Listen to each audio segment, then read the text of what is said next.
Okay, तो पहले हम जो अभी डिस्कस कर रहे थे इसको कंप्लीट कर लेते हैं, उसके बाद ये कुछ नहीं, 2-3 पॉइंट का है वो हम बता देंगे।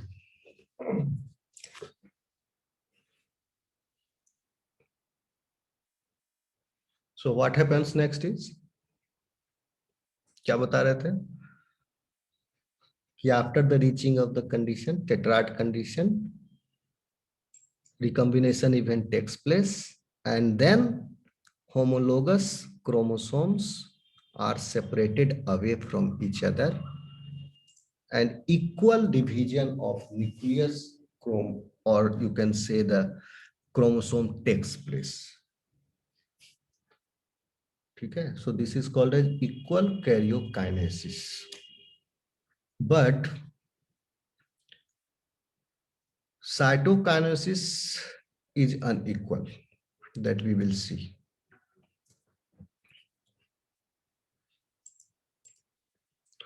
So what happens first is, ये समझ गए, एक्रोमेटिक फिगर समझ गए, क्या पूछेगा तो क्या बोलोगे, ये एक फिगर बना दोगे, स्पिंडल फाइबर है and the homologous chromosomes are arranged at the equator, which is formed perpendicular. The chromosomes of the tetrad finally separate into two chromosomes which reach the poles of the mitotic spindle. A bulge appears at the surface of oocyte in the region of the animal pole. Animal pole पर एक bulge बाहर निकल गया, वो bulge क्या था, वो bulge था यही पोलर बॉडी, यानी ये न्यूक्लियस एंड लिटिल साइटोप्लाज्म। तो जब डिवीजन होगा, कितना भी एक्सक्लूड करेगा, थोड़ा सा साइटोप्लाज्मिक कंटेंट आ जाता है। चूंकि oocyte जो है ग्रोथ पीरियड में काफी रिजर्व फूड एक्यूमुलेट किया है, योग मटेरियल एक्यूमुलेट किया है, इसीलिए वो पोलर बॉडी में यानी एक ही हैप्लॉइड गैमीट रखना चाहता है जिसमें सारा रिजर्व फूड मटेरियल हो और पोलर बॉडी के पास कुछ ना हो। ठीक है, कोई भी रिजर्व फूड मटेरियल ना हो, that's why cytoplasmic division is unequal. So a bulge appears and the outer pole of the mitotic spindle, क्या लिख रहा है, the outer pole of the mitotic spindle with half of the chromosome in anaphase stage enters into the cytoplasmic protuberance.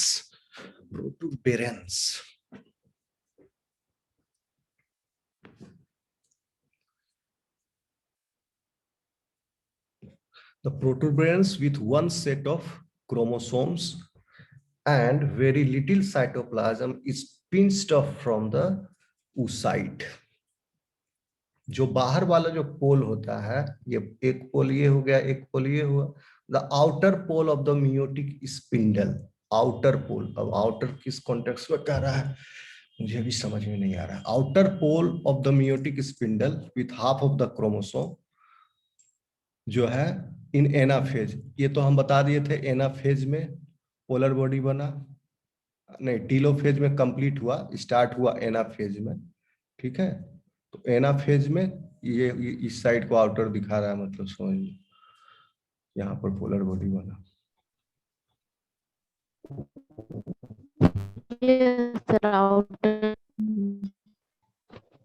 आवाज नहीं, कौन है, स्नेहा, लेकिन आवाज नहीं आए तुम्हारी, क्या बोले, anyway.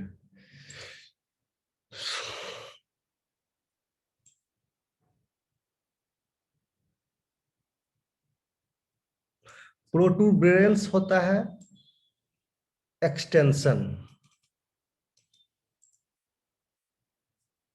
प्रोटूबरेंस is bulging, his protuberant eyes flattened, bulging, वो जो बल्ज है दैट इज कॉल्ड एज प्रोटूबरेंस। तो उसी बल्ज में एक स्पिन पोल जो है कैप्चर हो गया and half of the chromosome is captured also with one set of chromosomes and very little cytoplasm is pinched off from the oocyte. समझ गए? तो first, and this is also called as polocyte. तो first polocyte is formed now, simple है, bulge out हुआ and in that bulge out, जैसे इधर outer है, इधर इस साइड यहाँ एक बल्ज आउट हुआ, इन दैट बल्ज आउट जो भी है ये स्पिंडल एक पोल है कंसंट्रेट हो गया, nuclear material and little cytoplasm, and it pinches off. So first polar body formation takes place at the end of telophase. Polar body formation completes. First polar body formation. So it is called as first polar body or first podocyte. The oocyte now contains haploid set of already duplicated chromosomes. Haploid set है अब इसके पास. Now it is called as secondary oocyte. इस stage पर यह secondary oocyte कहलाएगा. यानी कहां पर सबसे पहले जो आपको हम oogenesis में फिगर दिखाए थे, ये तो याद हो आपको, ये वाला फिगर दिख रहा है आप लोगों को.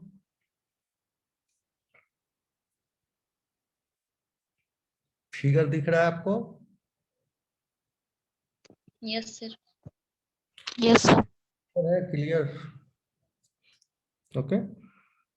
तो ग्रोथ फेज तो यहाँ पर कहाँ स्टेज था? ये आपका डिप्लोटीन स्टेज पर प्रोफेज 1 में अरेस्टेड था. यहाँ प्रोफेज 1 था का डिप्लोटीन स्टेज, यहाँ पर डिप्लोटीन से डाइकाइनेसिस स्टेज, एंड देन यहाँ से मियोसिस 1 कंप्लीट्स हियर. यहाँ पर टीलोफेज 1 है, and then metaphase 2, prophase, metaphase 2, anaphase 2, and then telophase 2.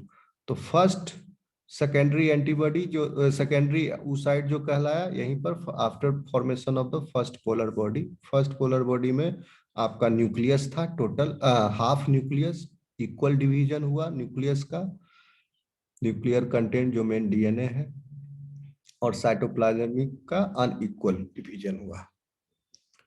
और फिर इसका फर्स्ट पोलर बॉडी का भी mitotic division, simple mitotic division, उसको कॉल्ड एज मियोटिक 2 डिवीजन, उसका फर्स्ट दो पोलर बॉडी बना, एंड इसका भी सेकेंडरी oocyte का भी एक पोलर बॉडी और फॉर्मेशन होता है. Then it fertilises with egg. उसके बाद इसका न्यूक्लियस, oocyte नहीं, oocyte तो फर्टिलाइज कर गया है. ह्यूमन के केस में oocyte कहाँ फर्टिलाइज किया? मेटाफेज 2 में. अभी तक कंप्लीट नहीं हुआ है मियोसिस, फर्टिलाइज हो गया, यानी न्यूक्लियस जो है घुस गया साइटोप्लाज्म में. समझ गए?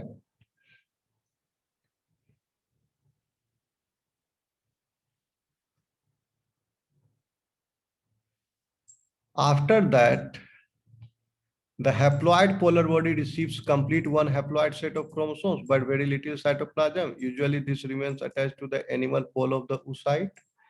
तो पोलर बॉडी किस साइड अटैच्ड होता है? एनिमल पोल की तरफ, क्योंकि उधर ही न्यूक्लियस था. इट में undergo second meiotic division into 2 पोलोसाइट्स, और इट में remain undivided. Okay. Polar body हो सकता है डिवीजन में जाए भी, नहीं भी जाए, उसकी कोई आवश्यकता भी नहीं. वहीं से एपोप्टोसिस भी हो सकता है फर्स्ट पोलर बॉडी का. डिपेंड करता है animal to animal, different scene है. The secondary oocyte undergoes second maturation division, which is a mitotic division. Here again the cytoplasm divides unequally, producing one small cell, the second podocyte, and a large size cell which is ovum. अब जो है इसके बाद ovum बना after the formation of second polar body. Now it is mature ovum. ये second polar body बन के mature ovum. अब मैच्योर ओवम के बाद क्या होगा? ओवम बनने के बाद क्या होगा? यहाँ तो oogenesis कंप्लीट हो गया, ओवम बन गया. ओवम बनने के बाद होगा ओव्यूलेशन. यानी ओवम जो है, अभी तक क्या था? ओवम फॉलिकल के अंदर था. फॉलिकल के अंदर, फॉलिकल सेल से, नर्स सेल से ओवम और the growing oocyte was taking the nutrition और द रिजर्व फूड. अब ग्रोथ फेज भी कंप्लीट हो गया, मैच्योरेशन फेज भी कंप्लीट हो गया. उसके बाद ओवम का क्या काम है? अगर फॉलिकल के अंदर ही रहेगा तो स्पर्म कैसे पहुंचेगा उस तक? Okay. So along with this ovum there are certain membranes which are synthesized. This ovum is released and it is ready for the fertilization. Sometimes this is ready for the fertilization at this stage only, when the secondary oocyte formation takes place.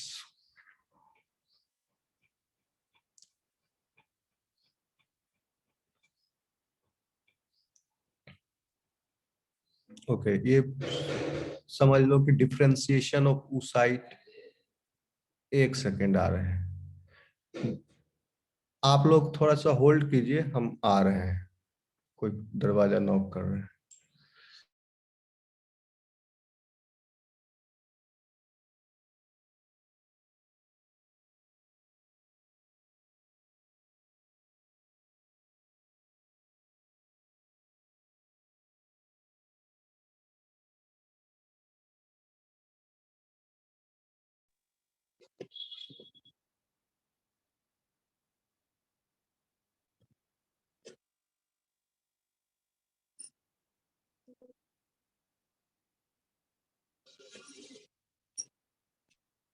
बदमाशी है आ अरे बदमाश लड़की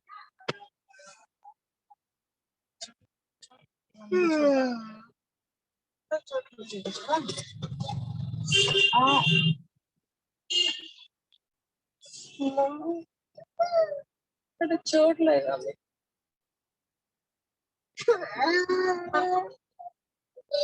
अच्छा नहीं चुप चुप चुप आप बाल मत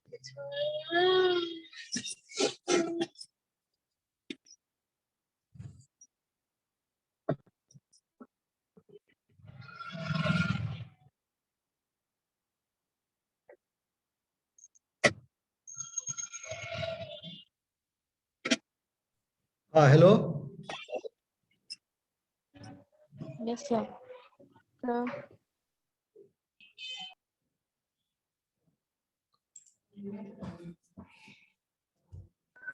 हाँ, तो differentiation of oocytes, differentiation of oocyte का मतलब यहाँ पर किससे है? oocyte तो डिफरेंशिएट हो रहा है एकदम स्टार्टिंग से ही, प्रोलिफरेशन स्टेज से ही समझ लो कि डिफरेंशिएशन चल रहा है इसका प्रोसेस, क्योंकि जर्मिनल इपिथेलियम के सेल्स जो हैं वो तो स्टेम सेल्स थे, तो वहां से ही इसका डिफरेंशिएशन स्टार्ट है। पर्टिकुलर ये जो है ग्रोथ फेज में क्या क्या चेंजेज आ गए उस साइट में, वो सारा है। क्या क्या चेंजेज आ गया ग्रोथ फेज में? सबसे पहले establishment of polar axis. Establishment of polar axis कैसे हुआ? कैसे हुआ स्टूडेंट? एनिमल पोल, वेजिटल पोल बताए थे ना। एनिमल पोल हो गया, वेजिटल पोल हुआ क्रिएट। क्यों हुआ create? Because the yolk is concentrated at one end. तो एक पोल जनरेट हो गया, वेजिटल पोल जनरेट हो गया, एनिमल पोल जनरेट हो गया, तो एक पोलर एक्सिस जनरेट हो गया, जो कि हम देखते हैं किसमें? किसमें देखते हैं? At the end of growth period, but at the start of growth period we do not see this. Establishment of symmetry, symmetry भी आ गया उसमें ओवम में। तो किसी किसी में आता है, किसी किसी में नहीं भी आता है सिमेट्री। जैसे लार्ज एग्स जो है मिसोलेसिथल और मैक्रोलेसिथल एग्स, उसमें you do not find the symmetry, but in eggs where the amount of yolk is little, जैसे आइसोलेसिथल एग और even mesolecithal egg of amphibians, उसमें भी आपको बायलेटरल सिमेट्री मिलेगा। ओके,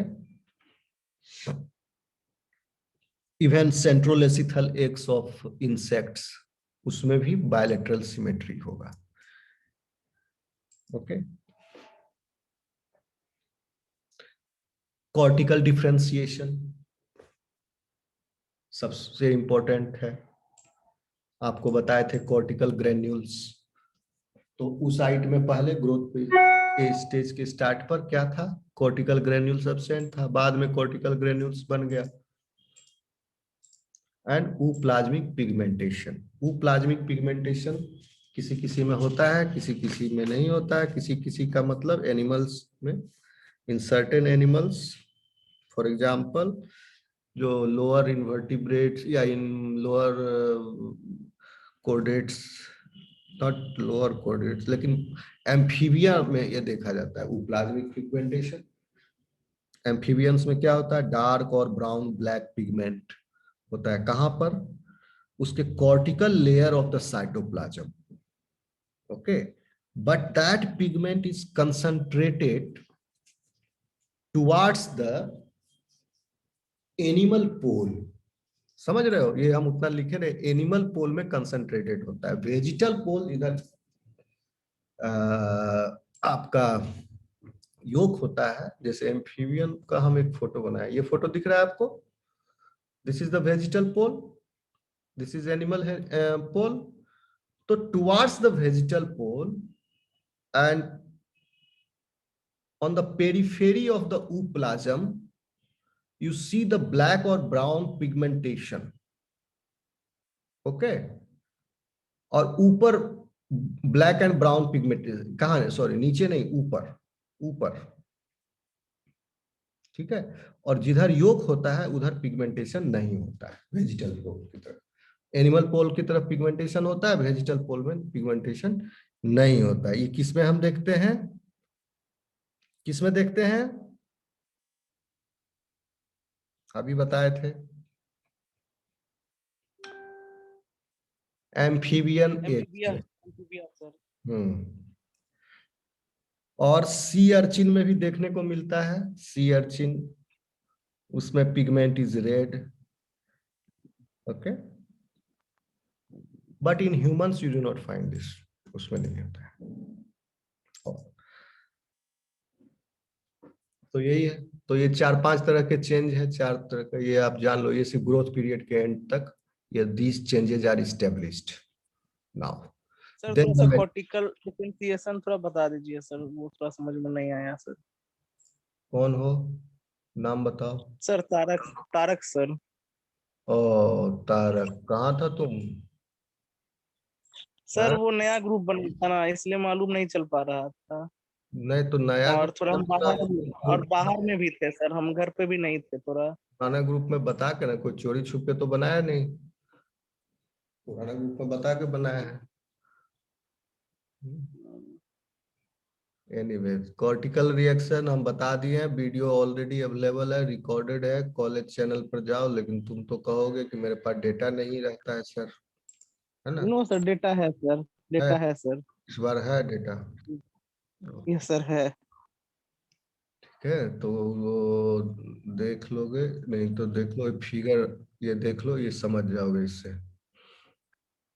प्री वाइटोलोजेनेसिस होता है ग्रोथ पीरियड में। बाकी लोग भी सुन लो, हेलो, रिपीट कर दे रहे हैं। Yes, sir. जो उनको समझ में नहीं आया है, ये कॉर्टिकल ग्रेन्यूल्स और cortical reaction, this is one of the important reaction during the oogenesis, one of the important event.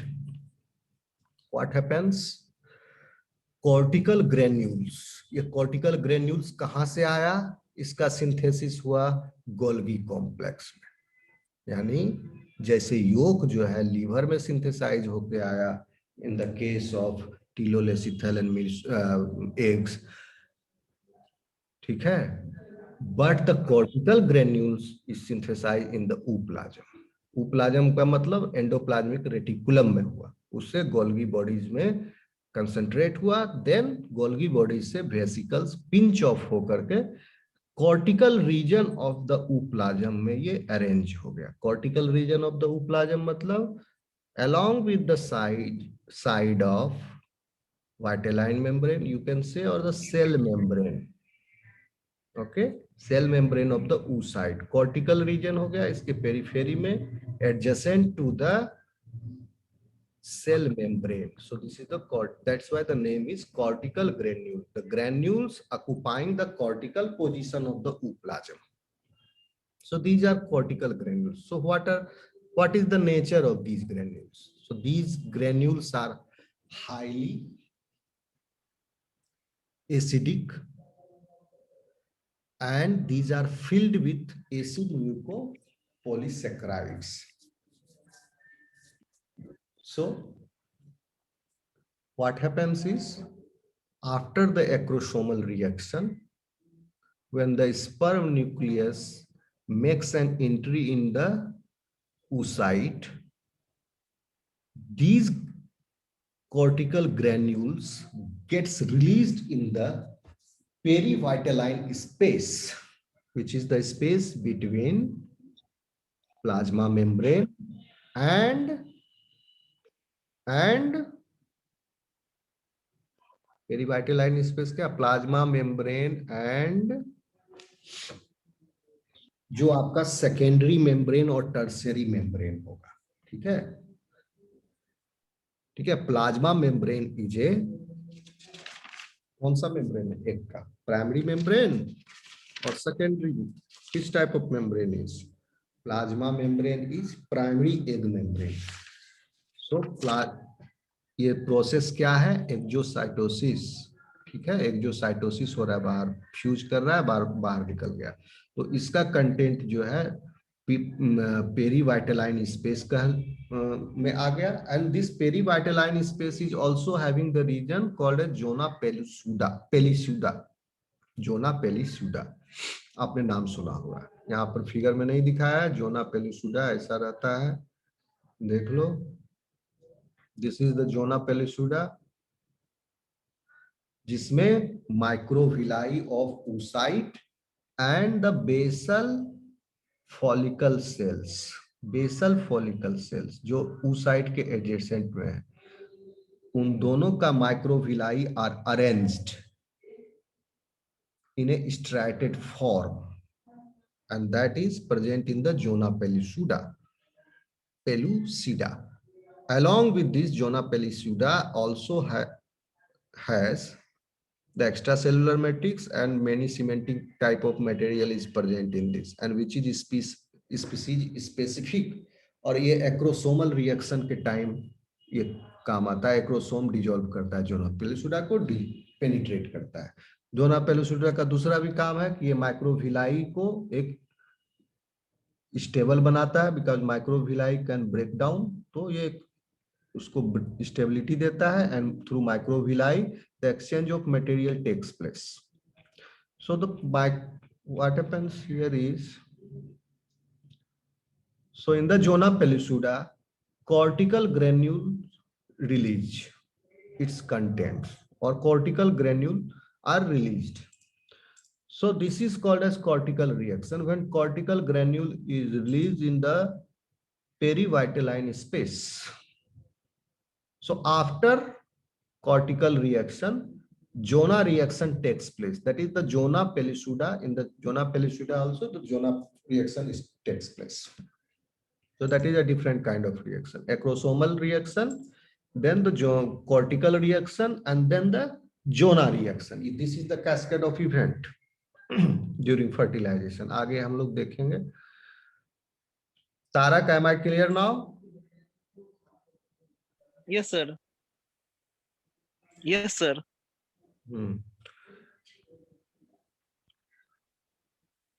Okay, so these are the changes which are established after the or at the end of the growth stage और maturation stage भी हम बता दिए. Maturation stage कहां से शुरू हुआ, diakinesis के बाद, यानी मेटाफेज 1 के स्टार्ट जब हुआ तब, और मेटाफेज 1 जब स्टार्ट हुआ तो जीवीबीडी यानी जर्मिनल वेसिकल ब्रेकडाउन, पहला इवेंट जर्मिनल वेसिकल ब्रेकडाउन होता है. Then metaphase, anaphase, telophase. Telophase 1 में पोलर बॉडी फॉर्मेशन कंप्लीट हो गया, और कुछ स्पीसीज में यहीं पर फर्टिलाइजेशन हो जाता है, कुछ स्पीसीज में बाद में होता है. ह्यूमन के केस में यही हो गया. After fertilisation second polar body takes place, formation of second polar body takes place. So the secondary oocyte undergoes second maturation division, ये बता चुके हैं। फिर क्या मिला हमको? ओवम मिला। ओवम मिलने के बाद क्या बताए आपको, क्या होगा अब प्रक्रिया? ओव्यूलेशन।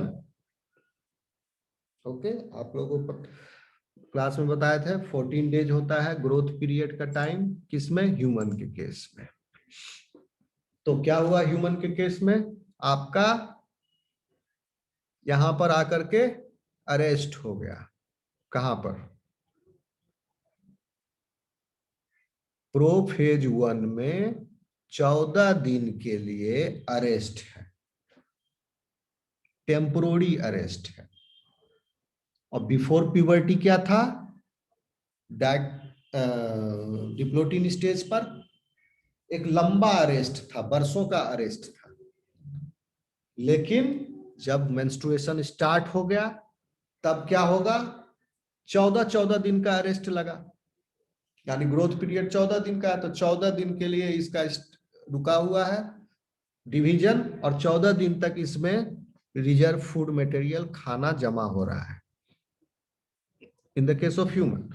और दूसरे जानवर में, दूसरे एनिमल्स में जितना दिन का ग्रोथ पीरियड होगा उतना उतना दिन तक वो टीलोलेसिथल एग्स में ज्यादा दिन होता है। फ्रॉग का हम बताए थे 3 साल का होता है। योग, अमाउंट ऑफ योग जितना ज्यादा होगा ग्रोथ स्टेज भी उसका उतना ही लंबा होगा उस एनिमल का। ये बात समझ में आया सबको? कहां पर अरेस्ट था, कितना दिन के लिए अरेस्ट था? क्योंकि मैचुरेशन फिर तुरंत हो जाता है, इसीलिए 14 दिन बोले। Total time taking for the oogenesis in humans is 14 days. तो ये पूरा 14 डेज जो है आपका ग्रोथ स्टेज ही है, और मैचुरेशन स्टेज फ्यू आवर्स का होता है। The process of equal karyokinesis but unequal cytokinesis is an unique feature of oogenesis and is of great significance after maturation of oocytes. 4 cells are formed. 3 of them are small size podocytes, each of which receives the same number of cytoplasm with no reserve food. सबको है बहुत कम cytoplasm मिला, किसको? Polar body को no reserve food. क्यों? क्योंकि वो afford नहीं कर सकता है ओवम, इतना मेहनत से जमा किया है 14-15 दिन में बांटेगा क्यों? एक ही एग रहेगा and there will be various sperms. तो इस तरीके से वो इंश्योर करेगा फर्टिलाइजेशन को। ठीक है, एग बहुत सारा होने की जरूरत नहीं है, स्पर्म तो बहुत सारा है ही, तो एग सिंगल रखा, स्पर्म बहुत सारा है, एग में चूंकि रिजर्व है फूड मटेरियल इसलिए सिंगल है। The ovum is very large and contains practically all the yolk and the cytoplasm. If the cytoplasm, यहाँ पर लॉजिक बताया है कि क्यों ऐसा है unequal division. If the site अगर अनइक्वल डिवीजन नहीं होता, साइटोप्लाज्मिक डिवीजन भी इक्वल होता, तब क्या होता? Primary and secondary oocyte has been equal. The reserve food accumulated with great efforts during growth phase would have been equally distributed in 4 daughter cells. तो क्या होता? सब में बराबर डिवाइड हो जाता। The amount of yolk might have proved quite insufficient, हो सकता है इनसफिशिएंट होता for developing embryo. Therefore unequal cytokinesis helps in conserving nutrient material in one cell only. So the podocytes with so little cytoplasm and no food reserves are unable to start development and die off in the course of time. बाद में ये जो है पोलोसाइट्स का apoptosis हो जाता है, यानी सेल डेथ। तो ओवम अब बन चुका है। ओवम बनने के बाद अब इसका protective membranes will start forming. Okay, what are those protective membranes? Primary egg membranes. सबसे पहले प्राइमरी एग मेम्ब्रेन क्या है? प्लाज्मा मेम्ब्रेन के बाहर जो एग मेम्ब्रेन है, plasma membrane is, you can say the plasma membrane is also primary egg membrane. Okay, so vitelline membrane is the membrane just outside the plasma membrane and it is fused with the plasma membrane.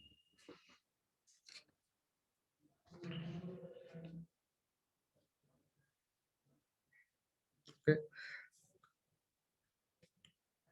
and this membrane is secreted by the follicle cells, but sometimes oocyte also contributes to it. And in the initial stages of their formation, these appear to be formed of mucopolysaccharides.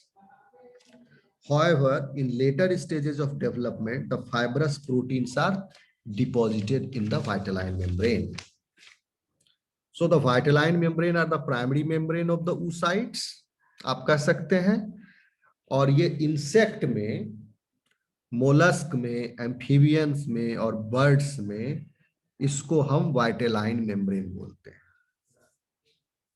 Vitelline membrane हम insect, mollusc, amphibian और bird के case में बोलते हैं इसको vitelline membrane. And it is formed of mucopolysaccharides and certain fibrous proteins, and it is closely applied to the plasma membrane.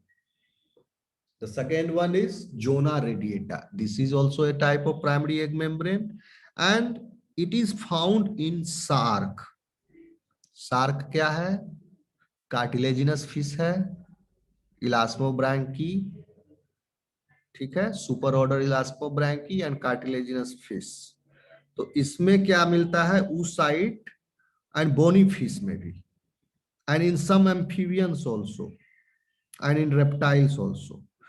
The primary membrane is having a striated appearance. हम बताए थे अभी थोड़ी देर पहले कि माइक्रोविलाई जो है फॉलिकल सेल्स का एंड oocyte का they are striated. इसका और इसका they are striated. Okay, so ये जो है जोना, वन सेकेंड, हाँ ये वाला पिक्चर आप देखें. सो ये striated है. सो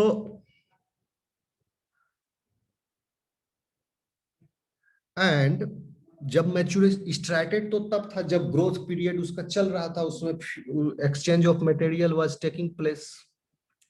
लेकिन जब एक्सचेंज ऑफ मटेरियल हो गया, ग्रोथ पीरियड एंड हो गया, तब फिर माइक्रोविलाई का क्या काम वहां पर?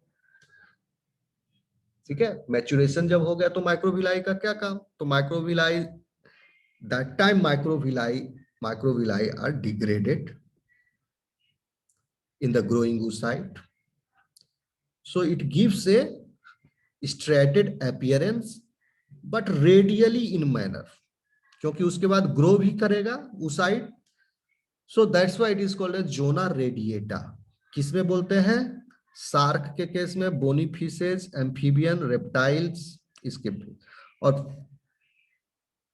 ठीक है, तो अब ज्यादा दिमाग मत लगाओ, उतना डिटेल में जानने की जरूरत नहीं है. जोना रेडिएटा हो गया कि इस वाले एनिमल में, और इंसेक्ट, मोलस्क और सम एम्फीबियन और बर्ड्स, इसमें क्या बोलते थे? Primary membrane was vitelline membrane. Vitelline membrane. And in this case some amphibian इसमें भी है, bony fishes, cartilaginous fishes, okay, elasmobranchii, reptiles. Primary membrane is having the striated appearance. और ये किस वजह से है? Because of the degraded microvilli present in the growing oocyte, present outside the growing oocyte. So this is called as zona radiata. And the third one is zona pellucida. Zona pellucida is what? It is found in the eggs of mammals. Okay. In the case of mammals, ovum और follicle दोनों का secretion जो है वो add होता है, और इसमें स्ट्राइडेड अपीयरेंस नहीं है. In the case of mammal, outside the cell membrane there is secretion which is from follicle cells and so that region is zona pellucida. Lower invertebrates जैसे आपका echinoderms and marine invertebrates, okay, in this case खत्म आने हो टोकेल तमा गुस्सा है ना दूसरा घर के ना से लाने हो इनका तो तुम फिर भी टोकेल तो गुस्सा आ लेना एक काम करे लग कभी भी तो लकड़ी कर ला देंगे बोल के बोल देंगे चाय दे पी क्या हो रहा है प्राची?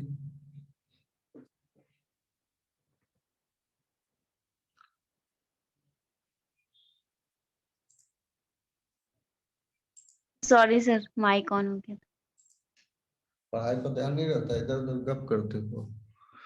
जब बता रहे हैं तो यहाँ ध्यान रखो ना, फिर छूट। एनीवे चलो जो भी है।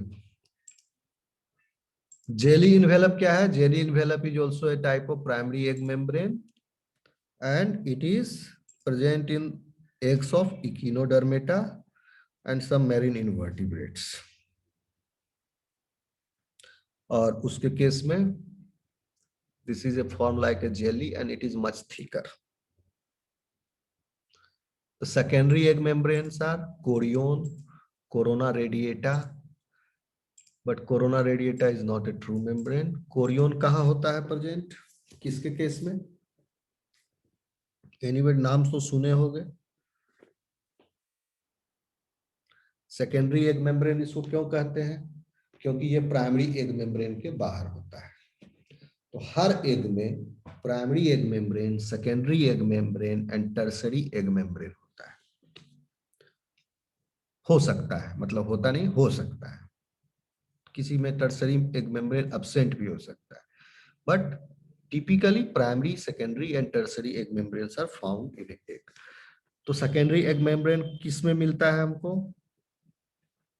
Secondary egg membrane is secreted outside the primary egg membrane by a layer of follicle cells that surround the oocyte। कहने का मतलब यह भी जो है follicle cell से ही secrete हुआ and it occurs in the form of chitinous cell surrounding the egg in insects। insect का egg जिसका egg centrolethal था, ओके। सो आप फील करोगे कि एग का इंसेक्ट का एग जो है थोड़ा कड़ा रहता है। काइटिनस। मुर्गी का अंडा में सेल होता है, कैल्शियम का सेल होता है, बट इंसेक्ट का जो है that is chitinous. Secondary egg membrane है किसमें? इंसेक्ट में, एसिडियंस में, साइक्लोस्टोम्स में। साइक्लोस्टोम्स कौन सा हो गया? एग्नाथा यानी जॉलेस वर्टिब्रेटा का एग्नाथा सुपर क्लास, साइक्लोस्टोम्स, साइक्लोस्टोमाटा। तो इस सब में सेकेंडरी एग मेम्ब्रेन देखने को मिलता है and these are called chorion. However in amphibian it forms a thin membrane outside